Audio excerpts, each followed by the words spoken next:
Hello मेरे प्यारे प्यारे दोस्तों, please subscribe my channel to make me happy. क्या पका रही हो? भाई तक तो इतनी खुशबू आ रही है। हाँ गिट्टू, आज तो खुशबू आनी ही है क्योंकि आज हम तीनों की पसंदीदा सब्जियां जो बन रही हैं। वाह वाह, रानी मुर्गी तो आज बहुत अच्छी सब्जियां लाई है। कब तक खाना बनेगा? मेरे पेट में तो चूहे भाग रहे हैं। अरे अरे गिट्टू, ज़रा सब्र तो कर लो, अच्छे से खाना पकने दो। ऐसे जल्दी ना करो, मुझे खाना अच्छे से भून भून कर पकाना है ताकि सबको खाने में मज़ा भी आए। जल्दी ना करो अब। अरे रानो चिड़िया, मैं क्या करूं? ये पेट खाने को मांग रहा है। अच्छा रानो, मैं जरा बाहर से होकर आता हूँ, तब तक अच्छे से खाना पका लो। मजे मजे का खाना मैं खाऊंगा, मजे मजे का खाना, मेरी मजे मजे की सब्जियां खाऊंगा मैं खाऊंगा। अरे गिट्टू तो फल भी लाया होगा, चलो मैं पहले टोकरी में फल डाल लेती हूँ। अरे फल तो इधर है ही नहीं, यहाँ पर तो बस पानी ही भरा है। गिट्टू, अरे ओ गिट्टू, आज तुम खाली पानी लेकर आए हो, फल लेकर क्यों नहीं आए? जल्दी से अंदर आओ। हाँ हाँ रानो, क्या हो गया? इतनी जल्दी में तुमने मुझे क्यों बुलाया? मैं तो अभी अभी बाहर गया था। अरे गिट्टू, तुम खाली पानी लेकर आए हो आज, फल क्यों नहीं लेकर आए? अरे रानो, मैं पानी देकर फल लेने ही जाने वाला था, बस खाने की खुशबू ने मुझे रोक लिया। मैं बस यूं गया और यूं आया, फल लाना मुझे याद ही भूल गया। ठीक है गिट्टू, चलो जल्दी से जाकर फल लेकर आओ, ज़्यादा देरी ना करना, खाना बस पकने ही वाला है, ज़्यादा जल्दी वापस घर आ जाना। हाँ हाँ ठीक है, मैं बस जा रहा हूँ और जल्दी ही वापस आ जाऊंगा, मुझे भी बहुत भूख लगी है। फिर गिट्टू तोता फल लेने के लिए चला जाता है। खाने का वक्त तो हो गया और अब मुझे भी घर चलना चाहिए। वैसे भी मुझे अब बहुत भूख लग रही है और रानो चिड़िया ने भी खाना पका लिया होगा। फिर रानी मुर्गी खाना खाने के लिए घर की तरफ चली जाती है। गिट्टू तोता भी फल लेकर आ रहा था कि रास्ते में उसे एक काली कवि ने आवाज दी, जो इन तीनों की दोस्ती से बहुत नाखुश थी। वो हमेशा इन्हें देखकर जलती ही रहती थी। अरे गिट्टू गिट्टू, मुझे तुम्हें एक बात बतानी थी। हाँ हाँ जल्दी बोलो, मुझे घर भी जाना है। तो मुझे तुम्हें ये बात बतानी थी कि तुम्हारी दोस्त रानो चिड़िया ये बहुत चालाक है। तुम्हें फल और पानी लेने के लिए भेजकर खुद घर में मजे से आराम करती है और तो और सारा काम तुमसे करवाती है। ये सुनकर गिट्टू सोच में पड़ जाता है। वैसे ये काली कवि कह तो ठीक ही रही है, कभी फल लेकर आओ तो कभी पानी लेकर आओ। वो खुद तो घर पर ही रहती है। हाँ, मैं अभी जाकर रानो को कहता हूँ कि अब से बाहर मैं बिल्कुल भी नहीं जाऊँगा। हाँ हाँ, यही ठीक रहेगा। अच्छा ठीक है कवि, तुम्हारा बहुत शुक्रिया, अब मैं चलता हूँ। हाँ तो अब मजा आएगा ना जब इन तीनों में लड़ाई होगी, कितना मजा आएगा। ही। गिट्टू जब फल लेकर घर पहुंचा तो खाना भी तैयार था। पहले तो वो लड़ाई करने लगता है, लेकिन फिर सोचता है, अरे आज तो मजे का खाना बना है, आज नहीं, कल जब पानी लाना होगा तब मना करूँगा। हाँ हाँ, आज तो मजे का खाना खाता हूँ, यही ठीक रहेगा।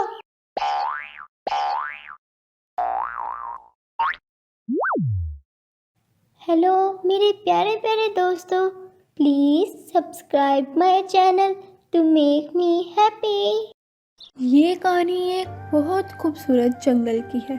इस जंगल में लूसी कबूतर और उसका एक परिवार रहता था।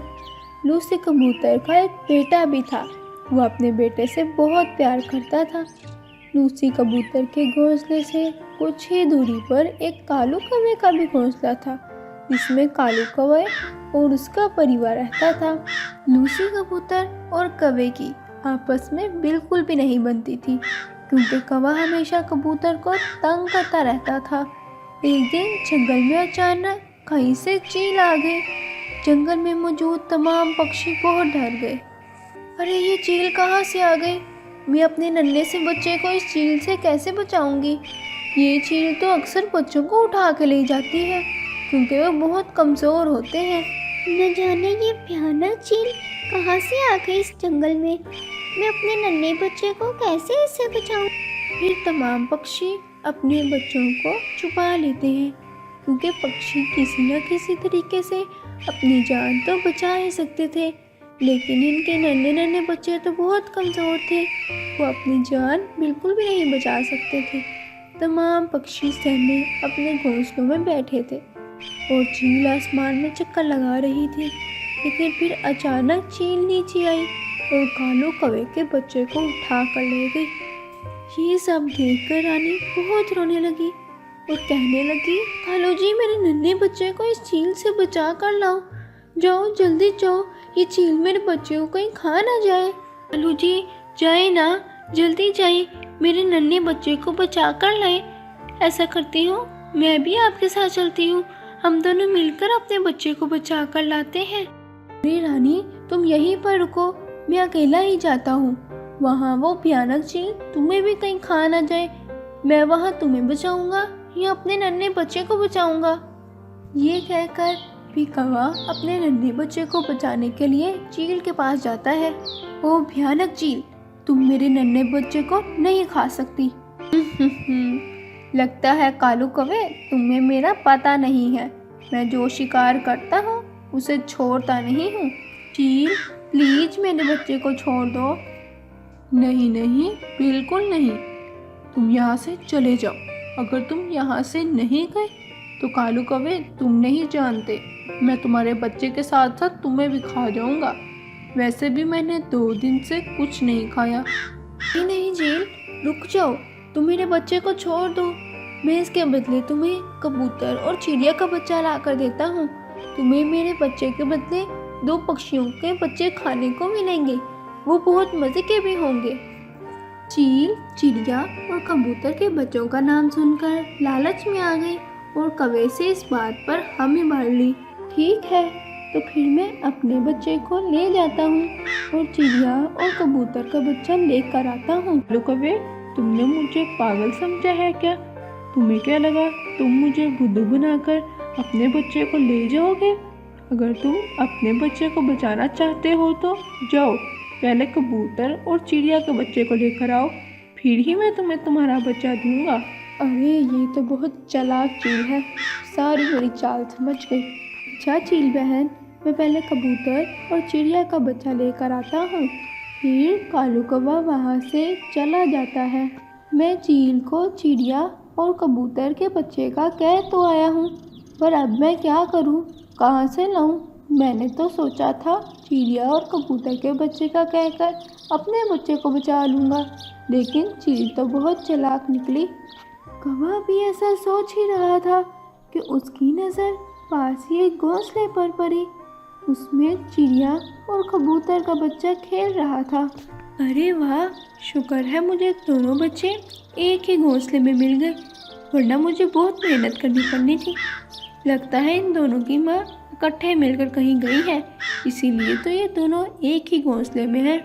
चलो, मुझे क्या, मेरा काम तो आसान हो गया है। फिर कालू कौवा दोनों पक्षियों के बच्चे उठाकर दोबारा चील के पास जाता है कि रास्ते में एक तोता कालू कौवे को चिड़िया और कबूतर का बच्चा उठाए देखकर बहुत परेशान होता है। अरे ये क्या, कालू कौवा चिड़िया और कबूतर का बच्चा लेकर कहाँ जा रहा है? मुझे इसका पीछा करना चाहिए, न जाने चिड़िया और कबूतर के नन्हे बच्चों के साथ ये कुछ गलत ना कर जाए। फिर तोता कौवे का पीछा करता है। ये क्या, कौवा कबूतर और चिड़िया का बच्चा चील के पास क्यों ले आया है? ये चील तो इन दोनों मासूम बच्चों को खा जाएगी। ये लो भूखी चील, मैं चिड़िया और कबूतर का बच्चा ले आया हूँ। अब तुम इन्हें मज़े से खा सकती हो और मेरे बच्चे को तो छोड़ दो। अब इन दोनों बच्चों को तुम खा लो। रुको रुको चील, तुम इन नन्हे नन्हे बच्चों को नहीं खा सकती। इन नन्हे नन्हे बच्चों ने तुम्हारा क्या बिगाड़ा है जो तुम इन्हें खाना चाहती हो? मुझे इन बच्चों से तो कोई लेना देना नहीं है, मुझे तो बस भूख लगी है और मैं इन बच्चों को तो ज़रूर खाऊंगी। तोते और चील के आपस में ये बहस हो ही रही थी कि कौवा मौका पाकर अपने बच्चे को लेकर भाग गया। अरे चील, तुम इतनी बेरहम हो ये तो मुझे पता है, लेकिन सोचो अगर मैं तुम्हारे बच्चों को मार डालूं फिर तुम क्या करोगी? ये सुनना ही था कि चील का दिल पिघल गया, क्योंकि माँ का दिल माँ का होता है। कोई भी अपने बच्चों के साथ ऐसा नहीं करना चाहता। उसने चिड़िया और कबूतर दोनों के बच्चे को छोड़ दिया और तोते को कहा, इन दोनों को ले जाओ। तोते, इन दोनों बच्चों को ले जाओ और इन दोनों को इनकी माँ को दे आओ। तोता पहले चिड़िया के घोंसले में गया, लेकिन वहाँ चिड़िया नहीं थी। फिर वो कबूतर के घोंसले में जाता है, लेकिन वहाँ कबूतर भी नहीं था। फिर तोता वहीं पर बैठकर चिड़िया और कबूतर का इंतज़ार करता है। कुछ देर बाद चिड़िया और कबूतर आ जाते हैं। अरे तोते भैया, तुम यहाँ क्या कर रहे हो? पहले तुम मुझे ये बताओ, तुम दोनों कहाँ गए थे? तुम दोनों को पता भी है तुम्हारे बच्चों के साथ क्या हुआ? अरे तोते भाई, हम दोनों तो इन दोनों को इकट्ठा छोड़कर दाने की तलाश में गए थे। लेकिन तोते भैया बताओ क्या हुआ? आप बहुत परेशान लग रहे हैं। कौवा तुम दोनों के बच्चे लेकर चील के पास ले गया था। चील तो बस इन्हें खाने ही वाली थी। वो तो शुक्र है मैंने उसे देख लिया और इन दोनों को बचा लिया है। तुम्हारा बहुत बहुत शुक्रिया तोते, तुमने हम दोनों के बच्चों की जान बचाई है। हम दोनों तुम्हारे बहुत शुक्रगुजार हैं। तोते भैया, आपने मेरे नन्हे बच्चे की जान बचाई, साथ साथ कबूतर के नन्हे बच्चे की भी जान बचाई है। आपने बहुत बड़ा काम किया है। हम दोनों आपके बहुत शुक्रगुजार हैं। आपका बहुत बहुत शुक्रिया। प्यारे दोस्तों, जब आप भी किसी को मुश्किल में देखें तो उसकी मदद ज़रूर किया करें, जैसे कि इस कहानी में तोते ने। हेलो मेरे प्यारे प्यारे दोस्तों, please subscribe my channel to make me happy. टूनी और जोनी की अभी नई नई शादी हुई थी। ये दोनों बहुत खुश थे। जोनी टूनी का बहुत ख्याल रखता था। जोनी जी, घर में खाने को कुछ नहीं है। अरे अरे टूनी, तुम फिक्र क्यों करती हो? मैं अभी बाहर जाता हूँ और दाना ढूंढ के लाता हूँ तुम्हारे लिए। जी ठीक है, पर क्या टूनी, बताओ। अब जल्दी आ जाइएगा, मुझे अकेले डर लगता है जोनी जी। अरे मेरी प्यारी टूनी, डरने की क्या बात है, लेकिन फिर भी मैं जल्दी आने की पूरी कोशिश करूँगा। पता नहीं है कि दाना करीब से मिलेगा या दूर से, बाहर जाके पता चलेगा ना। जी ठीक है जोनी जी, आप जाइए। जोनी दाना लेने के लिए बाहर जाता है। वो इधर उधर दाना ढूंढता रहता है, उसे कहीं दाना नहीं मिलता। फिर आखिरकार उसे एक दरख्त के पास बहुत सारे गंदम के दाने मिले। वो बहुत खुश हो गया। अरे वाह, यहाँ पर तो गंदम के बहुत ज़्यादा दाने हैं, लेकिन इतने सारे दाने मैं कैसे लेकर जाऊँगा? अगर मैं एक एक दाना लेकर जाऊँगा तो फिर तो मैं बहुत थक जाऊँगा। ऐसा करता हूँ, टूनी से एक टोकरी लेकर आता हूँ, फिर उसमें एक बार ले जाऊँगा। हाँ, ये ठीक है। फिर जोनी वापस घर जाता है टूनी से टोकरी लेने के लिए। अरे जोनी जी, आप वापस इतनी जल्दी आ गए। दाने कहाँ हैं? दिखाए दाने। टूनी, मैं अभी दाने तो नहीं लाया, मुझे बहुत सारा अनाज नज़र आया है, लेकिन मैं बार बार लाकर बहुत थक जाऊंगा। मेरे लिए सारा लाना बहुत मुश्किल था, इसीलिए मैंने सोचा कि मैं पहले घर जाकर तुमसे एक टोकरी ले आता हूँ, फिर एक बार ही ले जाऊँगा। ऐसे में थकूंगा भी नहीं और बहुत सारा अनाज एक दफ़ा इकट्ठा हो जाएगा। हाँ जोनी जी, मेरे पास एक मजबूत टोकरी है, मैं वो लाती हूँ, वो टूटेगी भी नहीं और ज़्यादा सारा अनाज भी संभाल लेगी।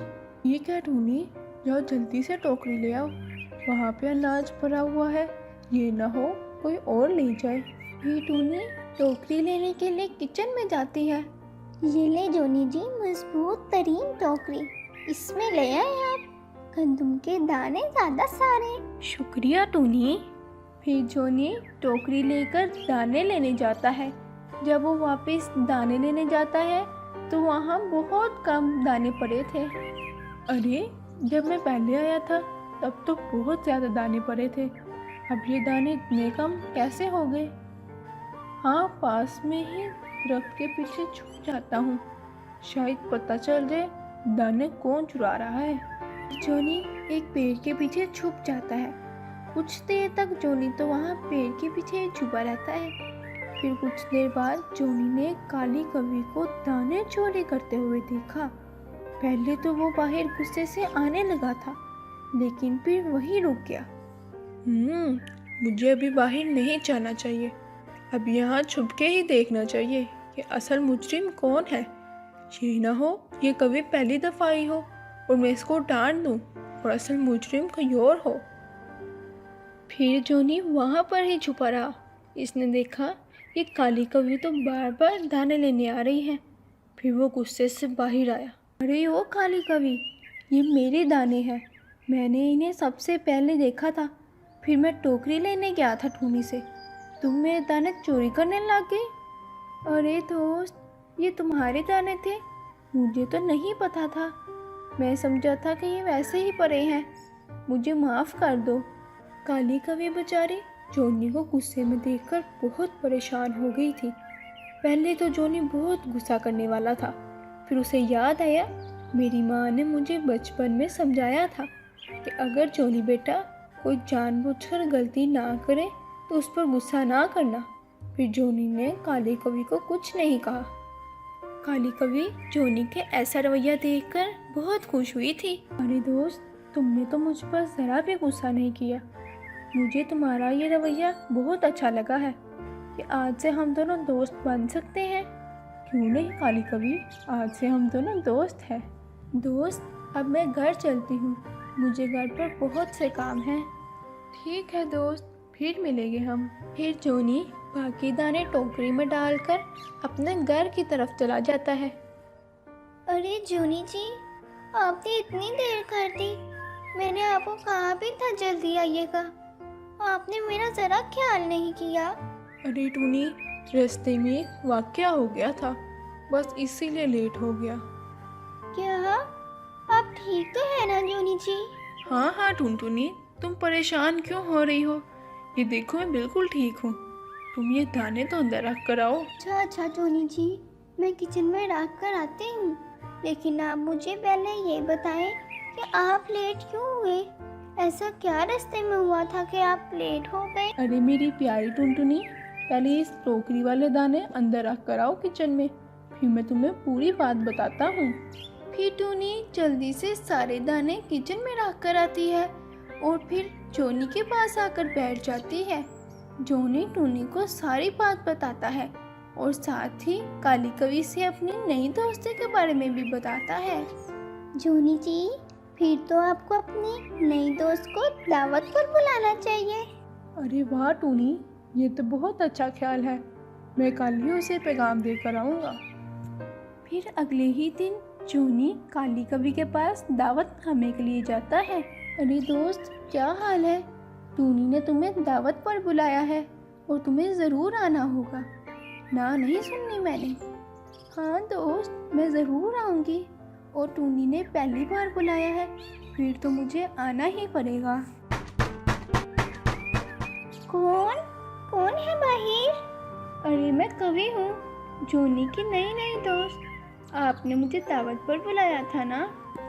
जी, मैं जोनी की नई दोस्त हूँ, आपने मुझे दावत पर बुलाया, मुझे बहुत खुशी हुई। टूनी काली कौवे की बहुत खिदमत करती है। प्यारी टूनी, मैं आपसे एक बात करना चाहती हूँ। जी जी, ज़रूर बताइए। प्यारी दोस्त टूनी, तुम बहुत किस्मत वाली हो। जोनी बहुत अच्छा है, उसने तुम्हें सारा वाक़या उस दिन वाला बताया होगा कि हम कैसे दोस्त बने। जी जी कवि बहन, इन्होंने मुझे बताया था। जोनी बहुत अच्छा है, वो हमेशा दूसरों के साथ बुरा नहीं करता।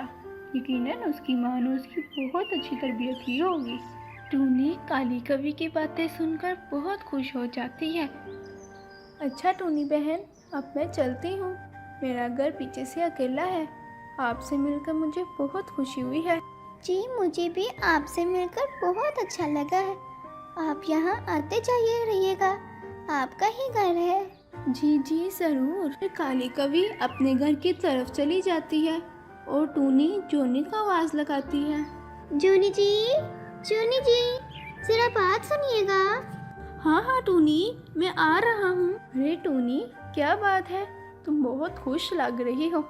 कभी चली गई है? जी जूनी जी, अभी अभी गई है। वो मुझे आपसे एक बात करनी थी। मैं बहुत खुशकिस्मत हूँ कि मुझे आप मिले हैं, जिनकी तारीफ दूसरे पक्षी भी करते हैं। आपकी माँ ने आपकी बहुत अच्छी तरबियत की है। मैं भी अपने बच्चों को यही सिखाऊंगी और ऐसे ही तरबियत करूंगी। देखा दोस्तों, आपने इस कहानी में एक अच्छा इखलाक इंसान को बहुत से झगड़ों से बचा लेता है। अगर जोनी कवि से झगड़ा करता, गुस्से से उससे लड़ाई करता, तो लड़ाई बढ़ सकती थी। हमें भी सबसे अच्छे से पेश आना चाहिए।